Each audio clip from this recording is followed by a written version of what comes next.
Go. Huzzah! Okay, so we're gonna sparkle. Alright, so we're just getting loopy here because this is like the 10th take, because apparently we can't take any video in Vault I. Vault I does not want you to know what's inside of it. It killed my phone. It literally killed my phone. Maybe there's a ghost in here. We don't know. That's uncorroborated and hashtag kind of factual Friday. But today we're going to try to get serious for like 2 seconds, but it's probably not going to work. Welcome to our not Facebook Live in Vault I. And we're actually standing in a vault within a vault. And we're surrounded by a lot of cement, so we do apologize that we weren't able to bring you a Facebook Live, but we promise we won't edit this, because why would you need to edit perfection? But today, our episode is brought to you by the letters NFA. And Danny, please tell the viewers what NFA stands for. Actually, it stands for National Firearms Act Of 1934. 1934. If you're not familiar with the National Firearms Act of 1934, it was a big regulatory act. So a lot of our contemporary machine guns, short barrel guns, contemporary, even historic machine guns, short barrel guns, suppressed guns, a whole slew of guns have to have a lot of higher regulation. And a common misconception is that museums are kind of, exempt from that, and that's not true. So we at the Cody Firearms Museum at the Buffalo Bill Center of the West, we have our federal firearms license as well as our SOT, and we have a lovely lady who manages that full time so that we can make sure that we can keep all of our lovely machine guns. But we're bringing you in the vault because when these guns came into the collection, they didn't initially fit the mission of the Buffalo Bill Center of the West, which is to interpret the History of the West. There we go. To interpret the West. And so a lot of the Winchester machine guns didn't really fit the narrative.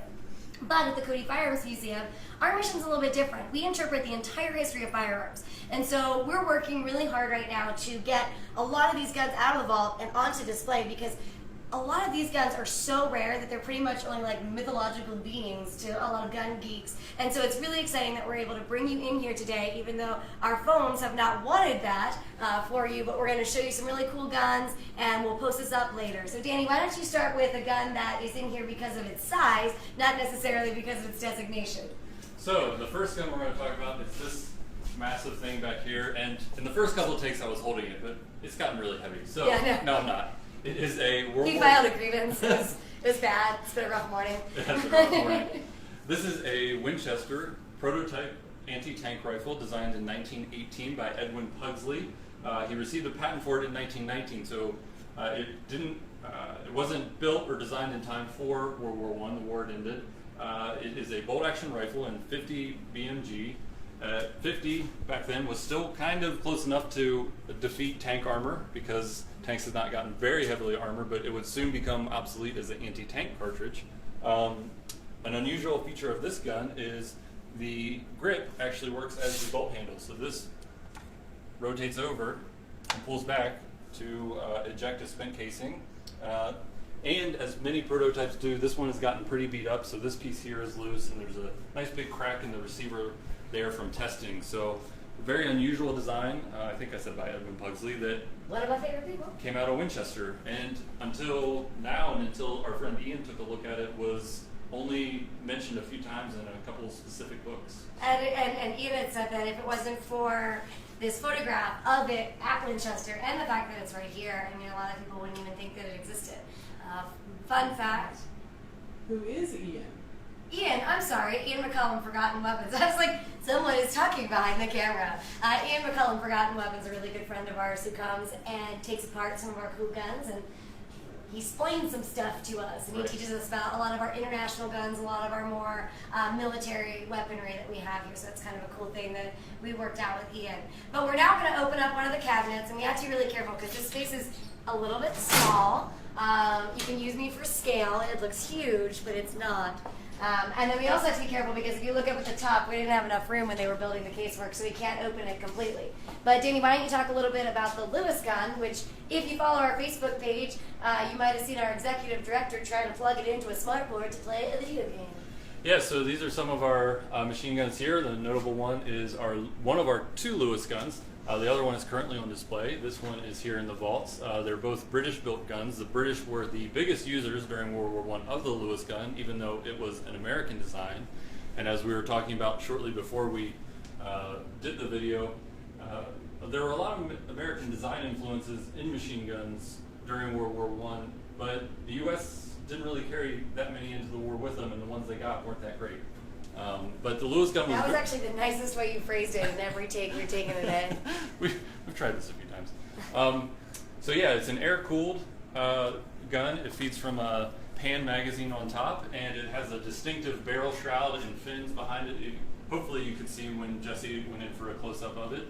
Very popular gun with, as I mentioned, British troops, used by Belgians, and American troops liked the gun, but they didn't get to use it that much during the war. So American design utilized by other countries, kind of like some other World War I machine guns that we'll get to in a minute. Spoiler alert. Oh, yeah, hashtag spoiler alert. So that's that cabinet. All right. We're going to go into the cabinet below it and talk about some of my favorite guns, but not my ultimate favorite in this vault. I'll show you those in a little bit. They're pretty cool. Sorry, I gotta get my gloves ready. My giant hands. So Jesse, if you can come in and pan over these guns over here, you'll notice that the gun on the far right, which is the one in the corner, that's an M60. We're not going to talk too much about that, but a really historic gun, Vietnam era, and was used for a really long period of time in military involvement.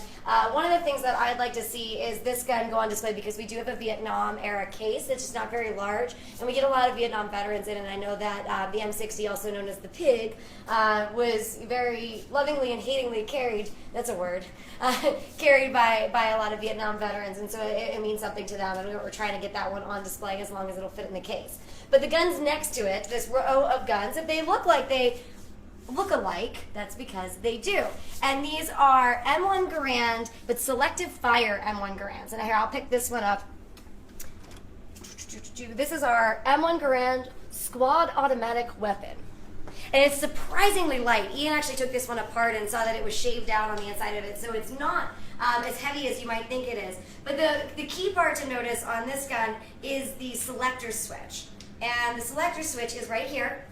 And so after World War II, the United States government was trying to find a way to make a cool selective fire gun, and there were a lot of conversions of Garands. A lot of people know the M14. Well, Winchester actually tried their hand at this gun, and they were unsuccessful, and because they were unsuccessful, most people don't even really know about these trials. And so they developed a series of guns. They added selector switches, and we have some weird selector switches that you'll see on these. They added a magazine instead of the end block clip that you traditionally see with the M1 Garand, and they made these firearms. One of the things that I noticed, we brought someone in here back before we really started studying what was here, and the guy just went nuts. He was so excited because he's like, I'd heard of these, and I've seen them mentioned in books, but like, nobody's ever really seen them. And so we're pretty proud about bringing them out and letting people see them, because they are something that's kind of a unique part of Winchester history.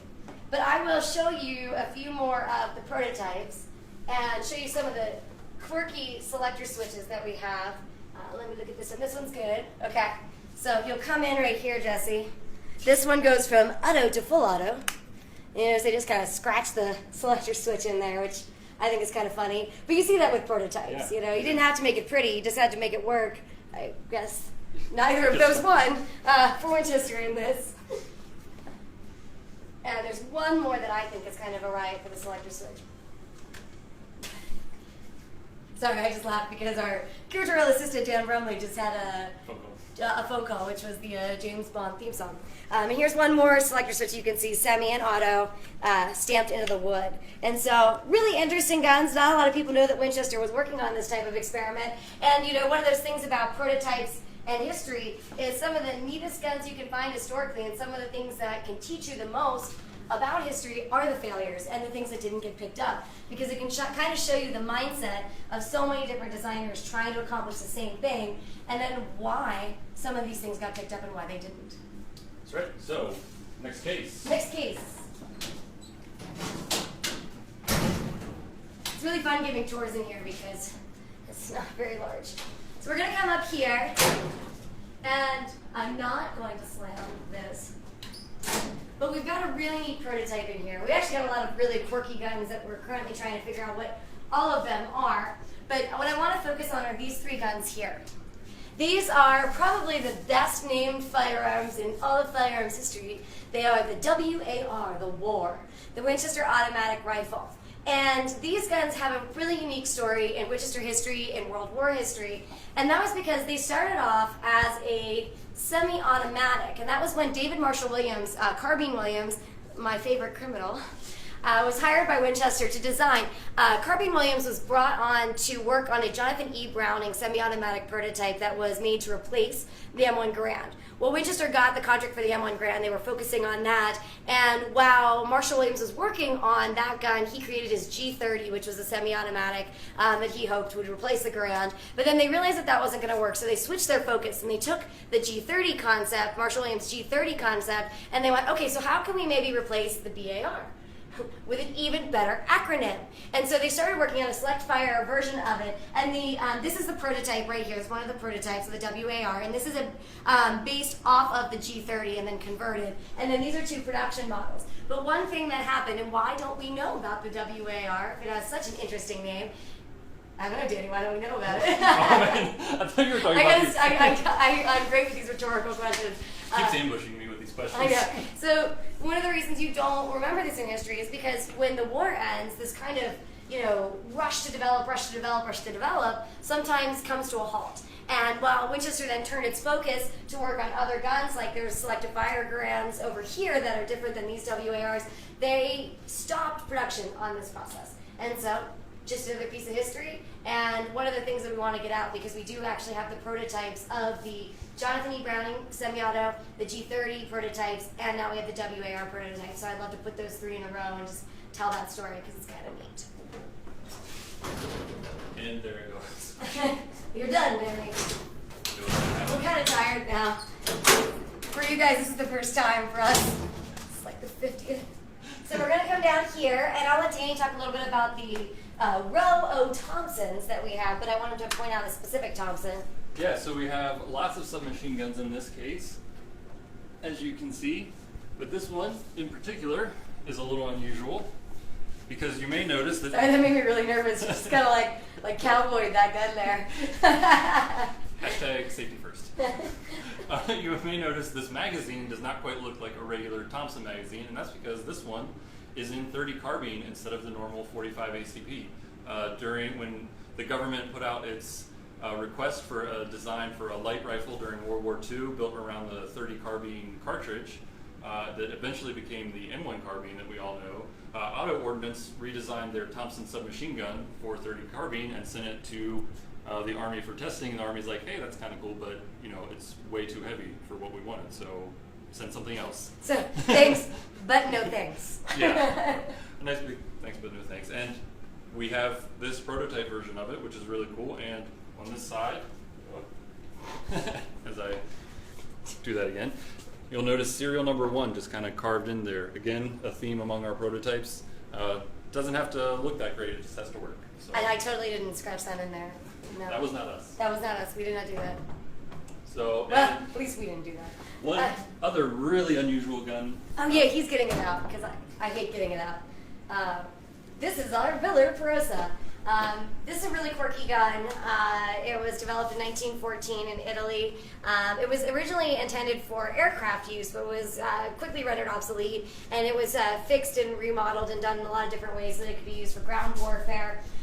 Really unique gun. It's these spots right here. These are for the magazines. It's a 25-round magazine. Remember that because we're going to come back to how silly that is. Thumb triggers. So Dan, you'll hold this up right here. Thumb triggers on it. And this can fire fully automatic. And so this gun, incredible rate of fire. 1,200 to 1,500 rounds a minute. 25-round mags. Yeah, 25-round mags. So, like about a second, and then you have to reload. A lot of people don't think about that with machine guns. They're like, oh my god, they can fire all day. And it's like, well, what kind of magazine do you have? Because I think that'd be a little bit difficult. That's why we like designing things. But this gun, one of the things that they would say, and we were talking about this morning because it does kind of sound silly when you say it out loud, is that you would have a gunner and he'd load the 2 25-round mags. He'd fire one mag and then he'd fire the other because it would give the assistant gunner time to replace the mag. But if it's only like 1 second, then he's like, you either have 2 people where they're kind of like, dancing around the person trying to get it. So it's one of those things where you're like, look at all the technology and look what we can do with it, and then it's kind of like, but like that's not really functional. And so this gun was kind of stripped down Made into a lot of different configurations. Found some success in the Swiss Alps. But one of the things that makes this one rare is because it's in its original configuration. And then I let Danny put it down because it's really awkward. It's really awkward. Kind of like us, Danny. Just like us. Just like us. That's why we like it so much. And Jesse, if you'll come down here, we actually have, and it's beat up, but we have the original case for this gun. So it's not just a Villa Parisa case, if I can get it open.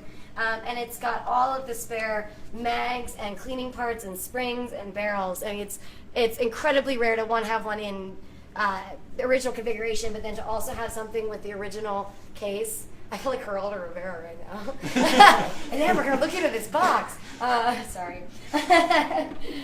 But it's a really interesting gun, and as you've kind of seen the theme going through here, we've got some weird stuff back here. It's not just the standard, machine guns that you think about, the standard, light rifles, submachine guns. I mean, we've got some really interesting prototypes. We've got some interesting pieces that weren't successful in history, and so I'm pretty jazzed about doing a video. I'm pretty jazzed about getting it on display.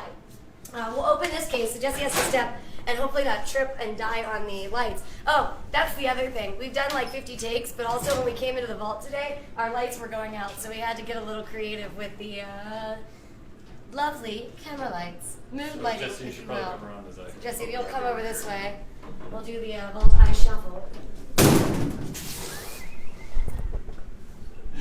There we go. We knew it was going to No happen. firearms were harmed in the making of this video. All right.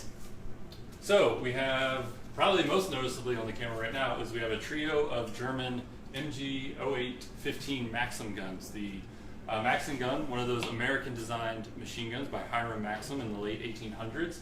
The Germans adopted a version of it during the war, and entering the war, their main machine gun was the MG 08. As the war progressed, they decided they could use a lighter version, and they came up with the 08-15. And that is what we have some of here in front of us. And the Maxim gun was actually in use, variants of it, on both sides of the war. Russia used a version, Britain used a version, the Germans used a version. So very successful machine gun design, one of the most common machine guns in World War I, and this is ours. To contrast the Maxim, we have the worst machine gun ever. Sorry. You okay? Sorry. I'm Dan good. got a little choked up. He was sad about that. I was very sad That's about the it. French shosho, shasha, shushu, shosho. We call it something different every time we talk about it. Most notably, the Half Moon magazine is what everyone focuses on with this gun, because if you were fighting, in trenches and mud and dirt, maybe you shouldn't have had a magazine that was open. The end. Maybe. I don't know, but of course it's easy for us to sit back and judge, right? I shouldn't be allowed to work my phone, okay? So I'm not hating too hard. I mean, the number of technical difficulties. This morning is evident of the fact that we should talk and not actually be productive. So I mentioned that my favorite gun was not the M1 Garand, although it's a close second. One of my favorite guns in here is the Liberator shotgun, and we have a lot of them. Well, that's as Winchester do the trials. So we have a lot of the prototypes on them. And I'm going to I didn't check this before. All right. Jesse, if you'll, actually, I'll pick it up. Don't worry about it, because we're kind of short. So this is a wooden prototype of the Liberator shotgun. The Liberator shotgun was developed by a guy named Robert Hilberg. He also developed a lot of different firearms. My favorite is the Whitney Wolverine, which was not overly successful, lightweight, little semi-auto gun that was recreated by Olympic Arms. But he developed the Liberator shotgun, and if you recognize the name, it's probably because of the Liberator pistol. And the Liberator pistol concept, the FP45, was a single-shot pistol that was theoretically dropped in Germany to help arm the civilians. Well, the Liberator shotgun was an insurgency gun, which was made for a similar purpose, but it was a 4-barrel shotgun. And this is like I said, wood prototype. And I can let you look down the barrels because it's a wood prototype. This is a 20 gauge. So this is based off the initial design, which was a Mark I. The Mark I was theoretically 20. The Mark II was theoretically 16 gauge. And the Mark III was theoretically 12 gauge. I say theoretically every time because when Ian from Forgotten Weapons was here, we actually measured the bore and they were all 12 gauge. So that's one of those things where you read something in a book because nobody's really gotten their hands on all of them, and then you actually get a chance to research it. You might find out something different. I'll let you pan over these. This gun right here, if you can zoom in right here, Jesse, this is one of the test guns. Winchester tested this gun during conflicts after the Bay of Pigs invasion, and they were really too late to be involved in a lot of conflicts. They decided to test it for Vietnam. Incredibly inexpensive gun, meant to be able to be armed with soldiers. And the Mark II was a little bit more feasible because it had a collapsible stock. And let me see if I can not break the gun, and I can show you how that all works. I didn't practice this morning, so let's see how this goes. So you've got your collapsible stock. So originally, you're holding the gun like this, and if you notice, that's the trigger, so that's pretty cool. So you have your collapsible stock, which goes into the back of the gun, which makes it a little bit more maneuverable. All right, that's in there. And this is a 12 gauge Mark II, and a lot of people ask us to do all four fire at the same time, and the answer is no. And if I can open it up here, you can look down. You'll notice that there's a pin system, so it operates off of a rotating pin. So you fire one round, the pin rotates, fire another round, the pin rotates, etc., etc. So really interesting gun, not overly adopted, but I think it's pretty cool because I want to talk about this enough so that someone in the movie industry is like this. I'm going to make this into a really badass sci-fi gun because I think it certainly earns that title. But the Liberator shotgun, we have many of them because Winchester was doing a lot of the testing on it for Vietnam, but ultimately not adopted. I would love to fire one though because I'm kind of curious as to how that would feel. But the one next to it, Jesse, if you want to zoom in on that while I'm putting this guy back together, is the Mark III. So we have, not only do we have the prototypes and the test guns, we have all of the different variations and models that were made. And back together. And that, ladies and gentlemen, is how you do it. I haven't broken anything yet. Yes. And also some stand guns, a few of them.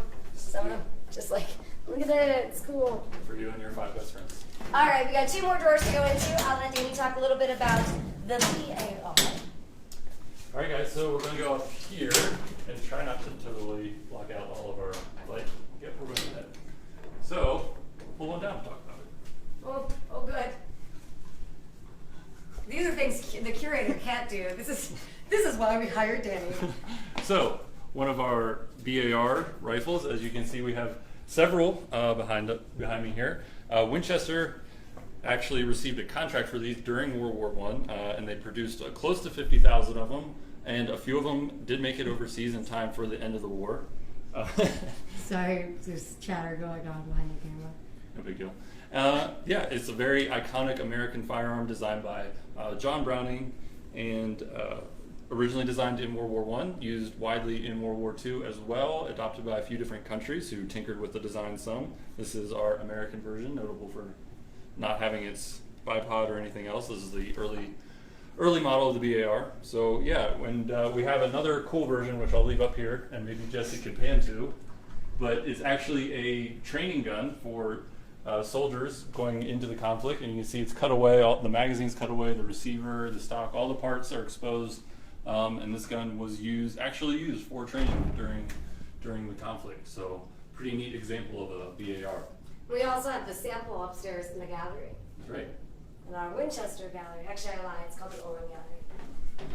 So those are our VARs. Oh, you were a little slighted there, didn't you? It's a few of our cases. Okay, so we'll open up this last case, and I just want to point out really briefly. We have a lot of Johnsons. Yep, there it is. We have a lot of Melvin Johnson guns. Most of them are on display, and actually Danny and I talked about we're going to do something specifically on those and why we have so many prototypes and rare models of those guns. But the ones that I like to point out is the weirdest thing in this case. I don't know much about these. I know more about the SPEW guns under Project Salvo, but this is the SPEW, so another good acronym. I get the good acronyms today. Yeah, you really have. Special Purpose Individual Weapon. SPEW was a long-running program with the U.S. Army where they were trying to convert their standard military arms to firing flechette rounds, which are essentially tiny arrows. And we had a gun for a long time on display from the Smithsonian that was a Harrington & Richardson Special Purpose Individual Weapon that fired a triple Dardic round, so a triangular round with tiny arrows. So this gun was equipped to fire arrows instead of a traditional projectile, and these are just the Winchester prototypes that were used during the long SPEW program. So kind of neat. Picture this thing firing lovely little arrows instead of a traditional projectile, which is seemingly a great idea, and they had used it for a lot of different kinds of battles, dropping flechettes out of planes and that kind of thing, but not really the best thing that was suitable for guns, especially if you're firing a tiny arrow. I don't know, conditions might impact the way that that fires. So they ultimately weren't ever able to adopt that kind of system, but they're really neat and quirky guns. And another sci-fi gun. I love guns that look like sci-fi guns. That would be a good one. That would be a good one. And you know, you had to paint it green because why not? Actually, that's not true. I don't know why they painted it green. But we hope you enjoyed this. We are so sorry about all the technological difficulties in our vault. If you saw anything in the background that you have questions about, let us know. We're actually just ourselves researching what's in here. It hasn't been looked at in a really long time. So we're starting to study and learn what's in here, learn a little bit more about the middle of the 20th century, which is not necessarily my area, but quickly becoming my area because it's fascinating. And so we hope you enjoyed the video. We'll post this up. Leave your comments. Tell us how wonderful. We're not so wonderful. We're not so wonderful we are. I think we'll be coming back next week. I don't know what we're talking about because sometimes we plan these things 2 days in advance. But we hope you enjoyed the ball. Again, sorry about the technical difficulties. But today is our Buffalo Bill birthday celebration. His birthday was actually on the 26th, but we're celebrating it here at the Buffalo Bill Center of the West. So make sure to get some birthday cake on Buffalo Bill this weekend. Yeah. Have a good weekend, everyone. Hope you enjoyed the show. See ya.